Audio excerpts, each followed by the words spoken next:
Hey guys, truckdriver101.com. Let's talk about driverless trucks. So, Freightliner said this week that they will not be replacing us. Isn't that nice of them? They're not going to replace us with machines. We ought to go thank them. What's hilarious to me about it all, though, is no one talks about the 90-pound gorilla in the room. The reality is, once you get rid of people, and the machines do this, okay? I just want to know one thing. Who's responsible when that machine crashes into a building? It's going to happen at least once, right?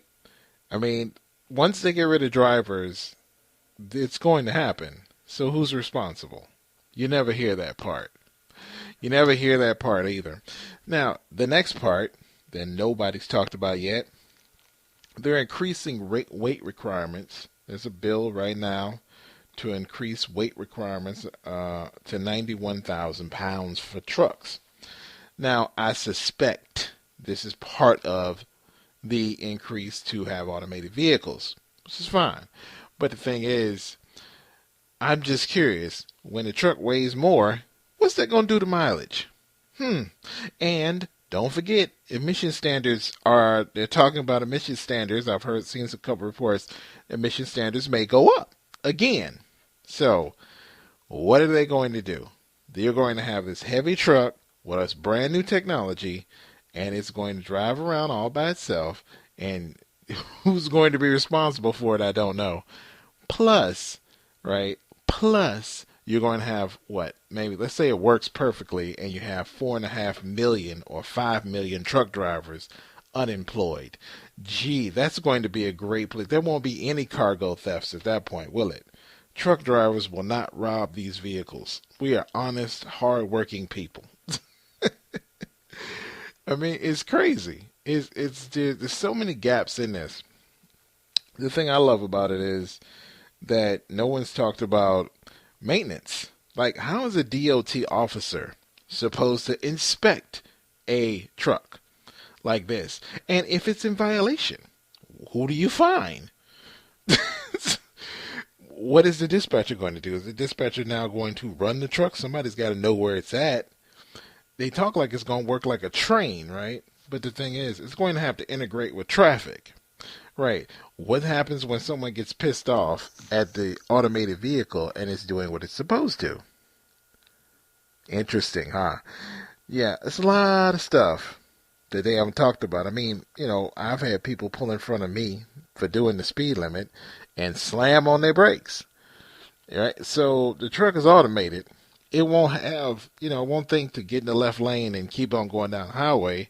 It will do a safe stop in the middle of the highway. And then it will try to speed back up safely, and it'll piss someone else off.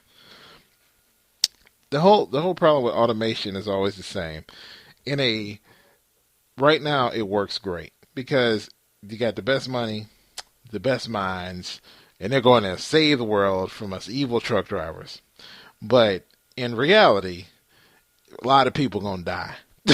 I guess I shouldn't laugh, but I mean, it's true. A lot of people are going to die. Al-Qaeda could literally, imagine Al-Qaeda, just to say as an example, a terrorist group, breaking into Warner Enterprises, breaking in, getting 8,000 trucks.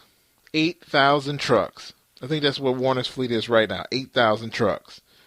That could be missiles going towards your homes, your schools. I don't know. I mean, and what insurance company is going to cover that? Who's going to be responsible when that happens? This seems odd to me. Anyway, guys, I just thought when I saw this report, when I saw this in the Truckers Report little news thing, I decided to talk about it. Because it sounds like they keep saying, yeah, we're not going to replace drivers. They're going to replace drivers. They're going to try to, right? But unless this thing can work 100% perfectly, you got to figure out who's responsible. You got to figure out what you're going to do if a terrorist takes this over. And you also got to figure out what are you going to do. The part I love that nobody talks about either is, I got to rewind this a bit, but nobody talks about the illegal side of the business. What's going to happen to them? There are companies that depend on certain drivers to break the rules. What's going to happen? Right? Because everybody thinks, oh, that truck will run 24 hours a day. No, it won't. It's got to have maintenance. It's got to have, it's got to cool down. It's got to fuel. I mean, how's that going to work? you know, what happens when, you all these trucks go to the same truck stop because it's cheap fuel because they're all automated. We already have this problem now, but being a human, I can go, I'm going to the next truck stop. you know, but being a machine, it's going to do exactly what it's supposed to do, and your load's going to be late. Whatever. Anyway, guys, truckdriver101.com. Ain't it nice to pay taxes so the government can help them replace us and then have 5 million unemployed people? That's going to go real well. That's what you do with people who are ex-military soldiers, convicted felons, and broke people. You put them in a situation where their back's against the wall and they're unemployed. That's going to go really well, America. All right, guys, truckdriver101.com. Figured I'd comment on that one. Guys, I gotta just continue this here. Just a little part that I just realized. When you talk about like responsibility for the truck, the thing is that I want to explain a little more in depth. Who's responsible for the truck? Just let me talk about this little part here.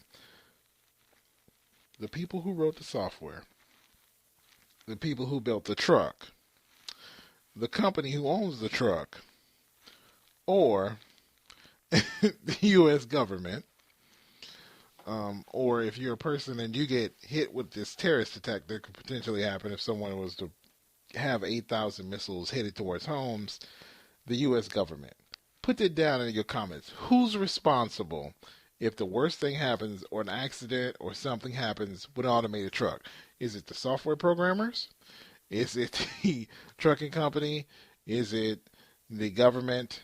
Is it the people who built it? Yeah, is it the research company? Who ultimately who has the responsibility? Because see, when you normally own a truck, you buy it and it's yours.